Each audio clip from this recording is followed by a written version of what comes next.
Assalamualaikum warahmatullahi wabarakatuh. Selamat siang, salam sejahtera untuk kita semua. Hidup buruh! Hidup buruh! Yang di dalam masih semangat ya, mantap.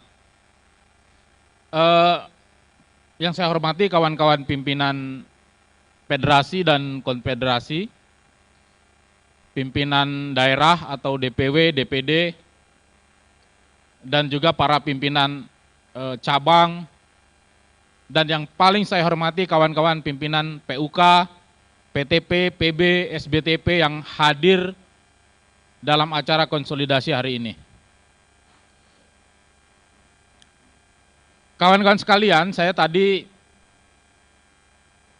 di jalan sampai di sini juga mendengarkan apa yang disampaikan oleh kawan-kawan. Saya tadi mendengar ketika di jalan tuh ada dari PUK SPLM mengatakan, ini kita anggota PUK di pabrik itu berjuang udah habis-habisan, mengorbankan tenaga, uang, aksi terus-menerus, tapi banyak para pimpinan di nasionalnya itu adalah masuk angin. Nah, hal itu mau saya jawab kawan-kawan sekalian. Pertanyaan itu bukan hanya datang dari kawan-kawan, termasuk dari saya. Betul bahwa banyak pimpinan-pimpinan serikat buruh itu garang di lapangan, keras kepada anggotanya, tapi ketika berhadapan dengan kekuasaan, dengan menteri, dengan presiden, kehabisan kata-kata.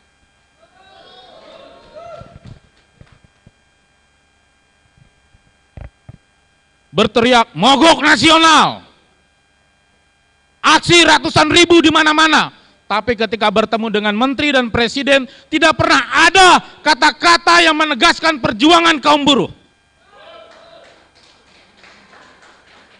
Kawan-kawan mengatakan tadi, nanti jangan-jangan kita juga dikasih komisaris pada diem. Ya. Saya sampaikan kawan-kawan, kalau saya mungkin perlu dicurigai. Boleh dicurigai karena hidupnya gak punya apa-apa. Tapi bagi kawan-kawan SPSI, LEM, kawan-kawan harus yakin dan harus bangga pada saat ini kawan-kawan sekalian. Punya Ketua Umum Muhammad Jumhur Hidayat, punya sekjennya adalah Arif Minardi, Ketua LEM, bahkan dia selain sekjen SPSI.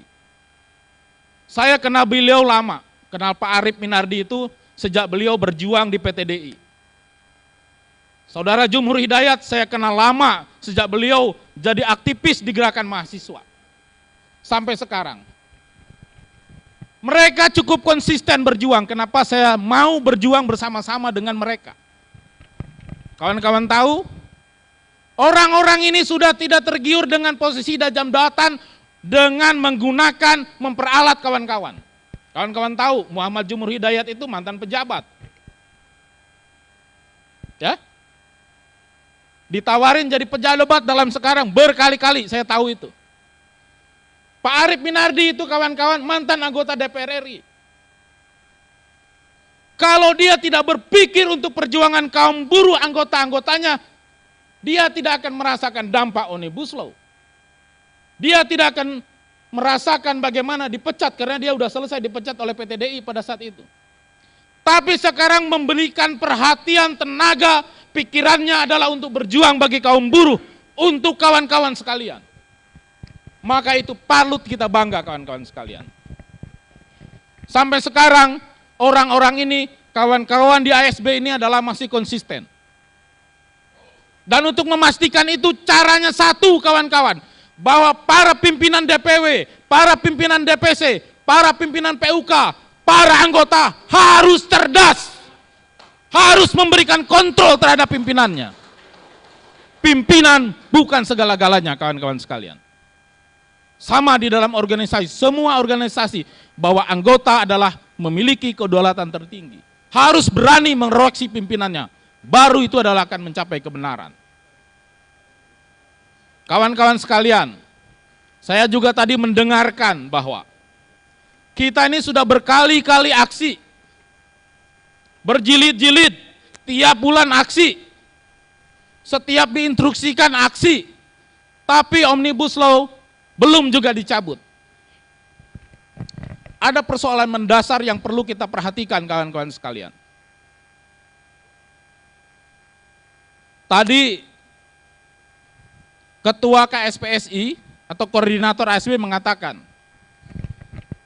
Omnibus Law itu dibuat oleh Presiden, orang nomor 1 di Republik ini dengan DPR. DPR sepenuhnya isinya adalah koalisi pemerintah. Ya. Maka tidak mudah untuk mencabut itu kawan-kawan sekalian. Persoalannya apa kawan-kawan sekalian? Aksi-aksi yang kita lakukan itu belum menunjukkan jumlah yang sangat besar. Dan aksi-aksi yang kita lakukan adalah belum berdisiplin kelas buruh kawan-kawan sekalian. Jadi aksi-aksi yang kita lakukan selama ini belum menunjukkan jumlah daripada mayoritas kaum buruh. Berdasarkan data yang saya himpun kawan-kawan, yang disebut dengan proletariat kaum buruh di Indonesia itu jumlahnya 20 juta kawan-kawan sekalian. Tapi kalau kaum pekerja atau kelas pekerja, orang menyebutnya sampai dengan informal itu adalah sampai 156 juta. Kita nggak usah ngomongin dan 156 juta lah kawan-kawan sekalian. Kita mengomongkan yang 20 juta saja kawan-kawan sekalian. Selama ini aksi-aksi yang kita galang berapa juta yang pernah turun ke jalan, duduk santai, berteriak keras di hadapan istana. Belum pernah ada yang mencapai puluhan juta kawan-kawan sekalian. Baru ratusan ribu. Itu pun dengan aksi yang tidak disiplin. Aksi yang datang hanya sekedar datang. Tadi Bung Daeng mengatakan, kebanyakan daripada kita, anggota-anggota GSBI juga demikian, kawan-kawan sekalian. Datang jauh-jauh ke Jakarta, putar foto, selfie, upload bikin status, temuin para ketuanya, salaman, menandakan bahwa dia hadir. Setelah itu izin mau makan, mau sholat, entah di mana lagi setelah itu. Aksi belum ditutup, masa sudah nggak ada. Ini yang terjadi kawan-kawan sekalian. Maka tidak akan mungkin aksi yang macam demikian, walaupun kita bisa mobilisir ratusan ribu tenaga buruh di hadapan istana akan dicabut. Karena kita belum disiplin kawan-kawan sekalian. Ya. Disiplin kaum buruh saat ini hanya diabdikan kepada pengusaha. Kita sebagai kaum buruh, disiplinnya itu hanya diabdikan kepada pengusaha. Tidak kepada organisasi, tidak kepada perjuangannya. Makanya berat perjuangan kita saat ini kawan-kawan sekalian. Mau saya kasih contoh. Berapa puluh ribu orang kaum buruh yang menolak ketika perusahaan mengatakan bahwa masuk kerja itu adalah jam 7. Ada yang membangkang. Paling 1-2 orang. Tapi mayoritas kaum buruh adalah ikut dengan apa yang dikatakan oleh pengusaha. Kalau kata pengusaha lembur dia akan berdisiplin. Kalau kata pengusaha kerja itu pakai baju seragam. Tidak ada yang membangkang. Mereka berdisiplin. Suruh masuk jam 7, masuk jam 7. Nggak ada yang jam 10 baru datang. Nggak ada jam 12 baru datang. Kata pengusaha pulangnya adalah jam 7 malam atau jam 4 sore, dia akan jam 4 sore pulangnya. Tidak ada yang jam 12 sudah pulang. Kecuali yang mengajukan izin dan lain sebagainya.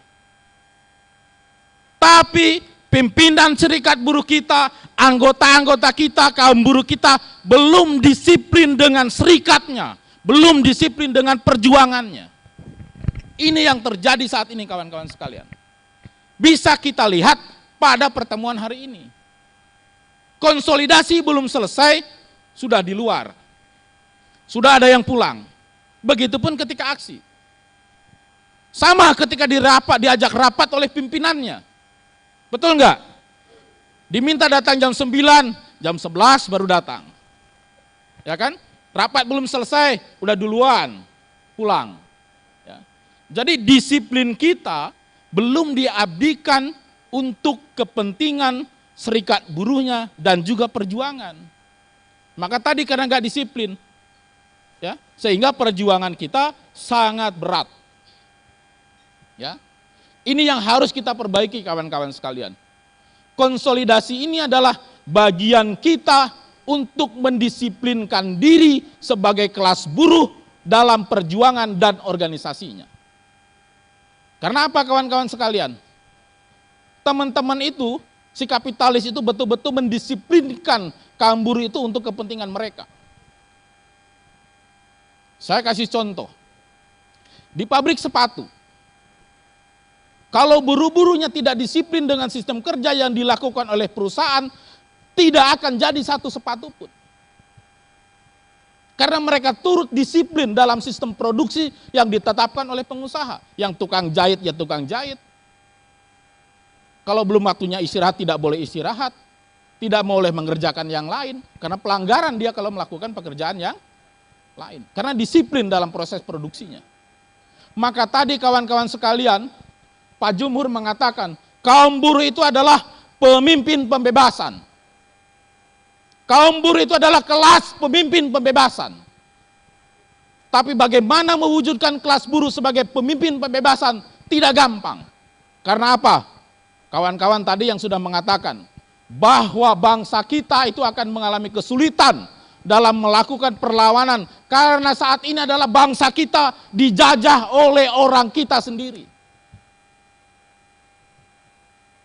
Omnibus Law itu adalah dilahirkan oleh para penjajah bangsa kita, kawan-kawan sekalian.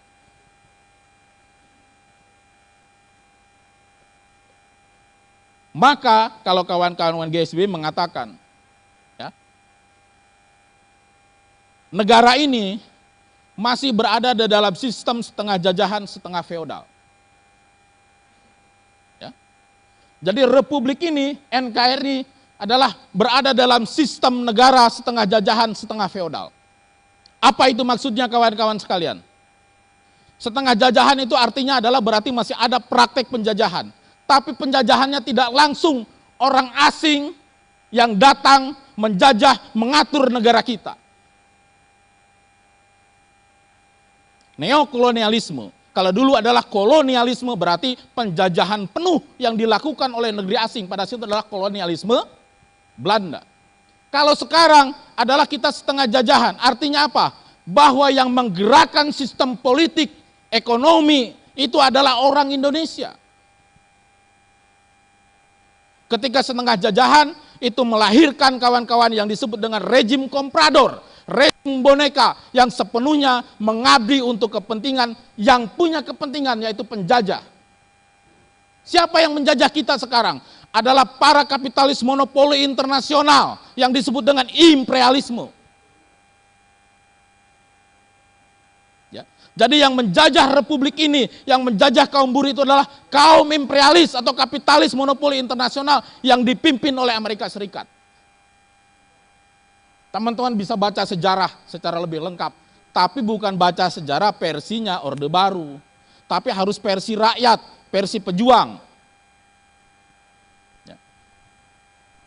Kalau kita sudah merdeka, kalau kita tidak dijajah, tidak akan mungkin lahir Omnibus Law, kawan-kawan sekalian. Tidak mungkin akan terjadi perampasan tanah bagi kaum tani.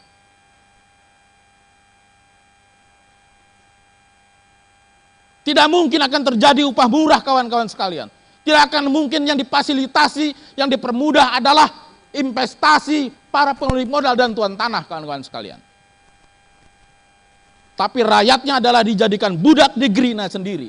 Maka perjuangan kita betul-betul akan lebih susah, kawan-kawan. Karena matanya sama dengan kita, kulitnya sama dengan kita. Ngomongnya juga adalah atas nama kita. Apalagi rejim Jokowi, kawan-kawan sekalian.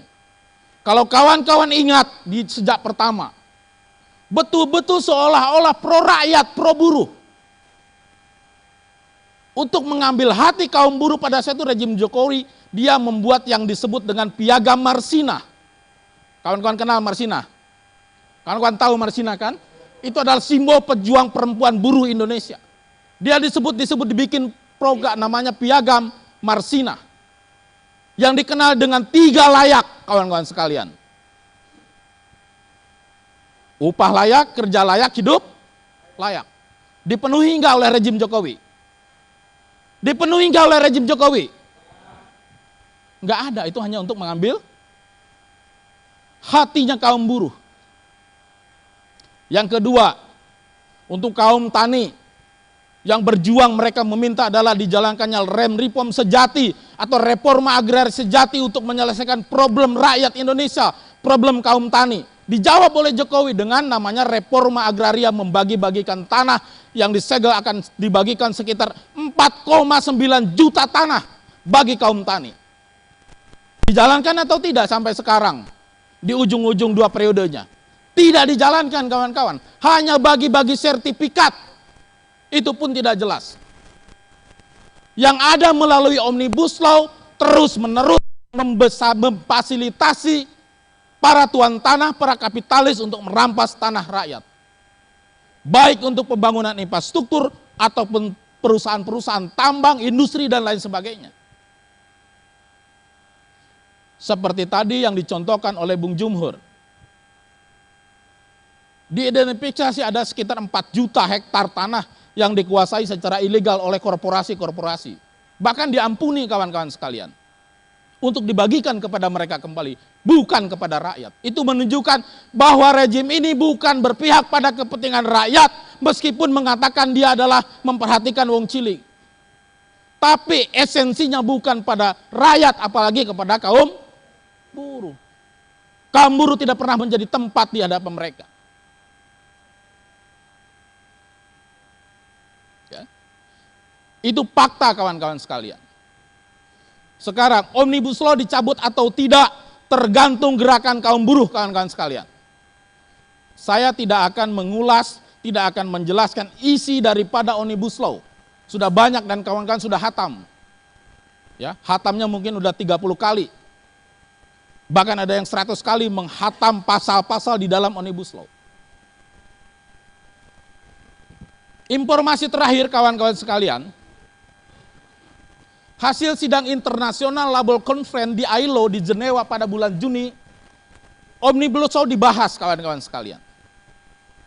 Ya, atas pengaduan Serikat Pekerja Serikat Buruh di Indonesia.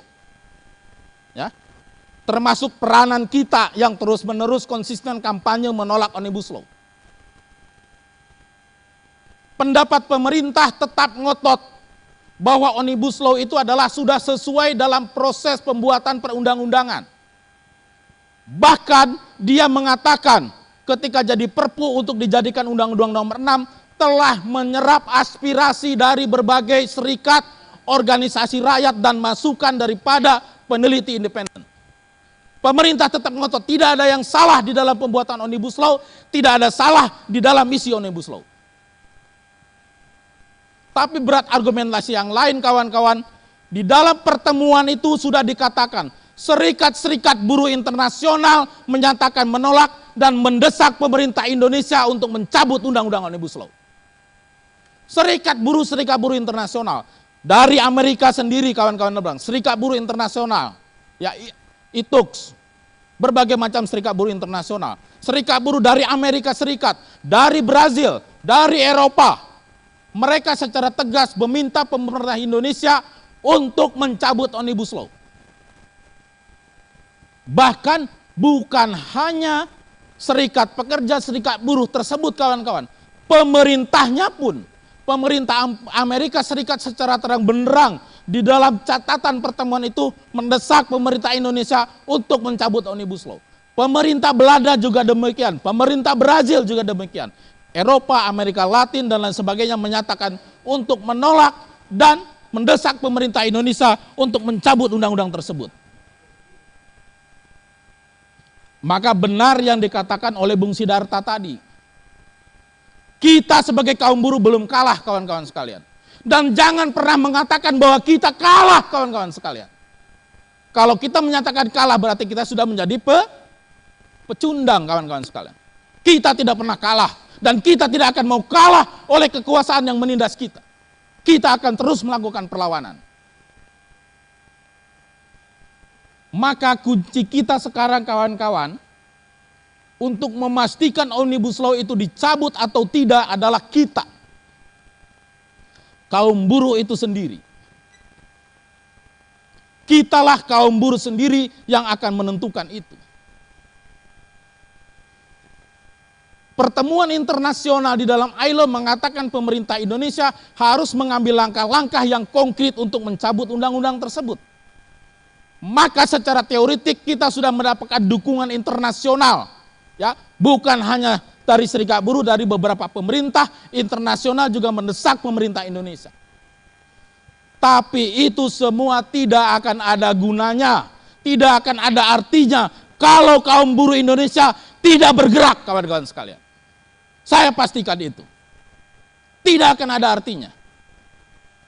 Maka sekarang tinggal kita, kawan-kawan. 10 Agustus itu harus kita pastikan, kawan-kawan sekalian. Betul-betul menjadi pusat konsolidasi, menjadi pusat gerakan kita untuk memastikan undang-undang itu dicabut oleh rejim Jokowi. Maka aksi yang bagaimana, kawan-kawan sekalian? Aksi yang bagaimana yang bisa mendesak pemerintah untuk mencabut undang-undang tersebut? Harus besar jumlahnya, kawan-kawan sekalian. Di Karawang saja saya baca, teman-teman, menurut Wakil Bupati Karawang, pabrik yang ada di Kabupaten Karawang itu sekitar 5.000 sekian pabrik yang ada di Kabupaten Karawang. Sementara menurut data wajib lapor ketenagakerjaan online, itu dia menyebutkan ada sekitar 3.000 sekian pabrik. Di Karawang itu ada 12 kawasan industri besar. Ya. Saya nggak tahu pasti dan pemerintah sendiri tidak tahu pasti berapa jumlah buruh di Karawang. Tapi dari jumlah pabrik itu sudah memastikan bahwa jumlah kaum buruh di Karawang itu sangat besar. Ada yang tahu jumlah buruh di Karawang berapa? Jumlah kaum buruh. Mungkin pimpinan DPC di sini. Ada yang tahu? 40-an ribu, Pak. Berapa? Nah, tidak kurang dari 500.000 buruh, kawan-kawan sekalian. Artinya apa, kawan-kawan? Kalau ASB ingin mengadakan aksi 1 juta buruh, setengahnya saja sudah bisa dipenuhi oleh kaum buruh di Karawang. Ada 500.000 buruh. Kalau kita mau menerjunkan aksi 1 juta buruh, maka setengahnya itu sudah bisa dipenuhi oleh kaum buruh di Kabupaten Karawang. Untuk itulah 3 para pimpinan cabang di sini, kawan-kawan sekalian, yang harus memastikan bahwa gerakan itu bukan hanya keras, bukan hanya omong-omong di panggung ini, bukan hanya omong-omong di setiap konsolidasi, tapi harus dikonkretkan. Maka setelah ini, kawan-kawan sekalian, baiknya para pimpinan cabang, GSBI, LEM, RTMM, KASBI, PPMI, dan lain sebagainya yang ada di Karawang ketemu mempersiapkan 10 Agustus. Apalagi kita akan mobilisasi Kabupaten Bekasi, Kota Bekasi, Jakarta, Banten, Jawa Barat termasuk Bandung. Maka kalau kita serius, bukan hal mustahil mobilisasi 3 juta, 5 juta kaum buruh Indonesia, kawan-kawan sekalian. Karena tadi yang saya sebutkan bahwa kaum proletariat Indonesia yang disebut dengan kelas buruh jumlahnya 20 juta, kawan-kawan. Kita tidak minta semuanya 20 juta turun ke Jakarta. Sementara kaum buruh itu mayoritas berada di Pulau Jawa ini, kawan-kawan sekalian. Mulai dari Banten sampai Jawa Timur. Ya. Mayoritas ada di pulau ini. Dan paling mudah bisa dimobilisasi. Beda kalau kita harus mobilisasi dari Papua, dari Sulawesi, dari Kalimantan, dari Sumatera. Mahal sekali biayanya, kawan-kawan sekalian. Ya. Jadi bukan satu hal yang mustahil. Belum lagi di Tangerang Raya, yang insya Allah tanggal 12 kita juga akan konsolidasi. Ya. Tangerang Raya yang disebut dengan 1 juta pabrik. Ya. Nah, jumlah buruhnya juga lumayan, kawan-kawan sekalian. Belum Kabupaten Bekasi. Kabupaten Bekasi itu adalah ada kawasan industri terbesar se-Asia Tenggara. Ya.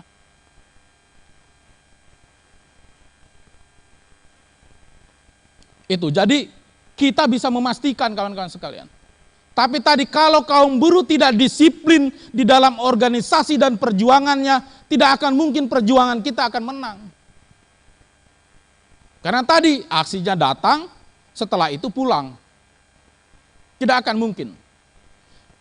Sejarah telah mengatakan kawan-kawan, gerakan buruh itu memberikan sumbangan besar bagi perubahan di berbagai macam sektor, termasuk masalah politik. Di berbagai negeri kawan-kawan sekalian. Bahkan di Korea itu sudah berbicara pada pergantian kekuasaan. Mereka unjuk rasa, demonstrasi, memogokkan adalah meminta presidennya turun. Kita tidak berbicara itu, kita hanya berbicara pada kebijakan. Minta undang-undang Omnibus Law itu dicabut karena itu adalah menyangkut harkat dan martabat kita, menyangkut tentang kehidupan kita hari ini dan masa yang akan datang. Memang kita sekarang berada di dalam pemimpin-pemimpin, pejabat-pejabat yang tidak pernah mau mendengarkan kepentingan rakyat, tidak pernah mau mendengarkan orang yang melakukan kritik. Yang melakukan kritik adalah musuhnya negara, musuhnya pemerintah, tidak suka pada pemerintah. Itu yang dicepak oleh sekarang. Maka untuk melawan itu hanya kekuatan kita, kawan-kawan sekalian. Ya. Saya setuju tadi yang disampaikan oleh Bung Jumhur. Kita tidak bisa berharap kepada rakyat yang mayoritas sekarang. Karena dalam peta kalkulasi jumlah penduduk yang mayoritas itu masih kaum tani, kawan-kawan sekalian. Tapi kita tidak bisa berharap itu. Dan di dalam teori gerakan, kaum tani bukan sebagai pemimpin pembebasan. Pemimpin pembebasan itu adalah kaum buruh, kawan-kawan. Karena apa? Kaum buruh itu adalah orang yang paling maju, organisasi yang paling maju, yang paling berdisiplin sesungguhnya. Kaum tani tidak ada yang marah, Bung, mau bangun jam berapapun, mau pergi ke sawah jam berapapun, tidak ada yang mengatur dia. Dia akan mengatur dirinya sendiri. Maka dia tidak punya disiplin. Sementara berjuang melawan rejim komprador, kaki tangan daripada kekuatan kapitalis monopoli dan tuan tanah membutuhkan disiplin dan perjuangan yang militan, kawan-kawan sekalian. Tanpa itu, jauh kemenangan yang kita lakukan. Maka tanggal 10 itu adalah harus kita wujudkan, harus kita buktikan bahwa kaum buruh adalah berjuang secara militan dan disiplin kelas buruh. Setuju enggak?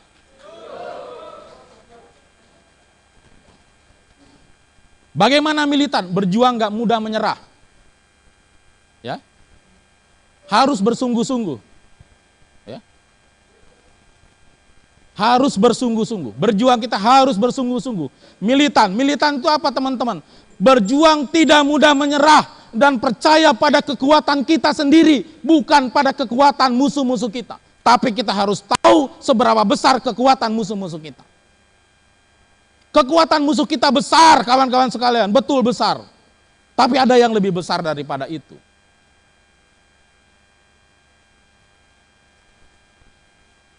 Tapi ada yang lebih besar daripada itu. Maka dari situlah kawan-kawan sekalian, kaum buruh harus dipastikan tanggal 10 itu termobilisasi. Sebenarnya sederhana aja yang kita inginkan, kawan-kawan. Kawan-kawan bisa sosialisasi, memastikan seluruh anggota bisa turun ke Jakarta. Dengan berbagai macam cara, mau naik bis, mau naik motor, mau jalan kaki, yang penting kita sama-sama ke sana. Gak perlu ribut-ribut, kita duduk dari Jalan Merdeka Barat. Oke. Kita duduk sepanjang Jalan Merdeka Barat, Merdeka Selatan, teman-teman. Kita duduk sepanjang Jalan Tamrin sampai Sudirman dengan santai. Kita dengarkan orasi dan perjuangan sampai kalau belum dicabut jangan pulang. Itu yang kita mau. Ya. Nah, kawan-kawan, karena waktu kita terbatas, ya. Jadi saya kira itu adalah yang bisa saya sampaikan. Kalau kita masih membutuhkan diskusi, membutuhkan propaganda langsung ke pabrik-pabrik, saya sendiri siap. Serikat manapun, nggak mesti GSBI. Kalau membutuhkan kita untuk berdiskusi lebih dalam, ya, karena banyak tadi yang kawan-kawan keluhkan, ya, banyak hal yang perlu kita bahas, kita jelaskan, kawan-kawan sekalian. Tapi yang harus diyakinkan adalah kita adalah memiliki kekuatan yang besar untuk mengubah, untuk terjadinya perubahan, terutama untuk dicabutnya Omnibus Law. Itu saja dari saya. Terima kasih. Wassalamualaikum warahmatullahi wabarakatuh.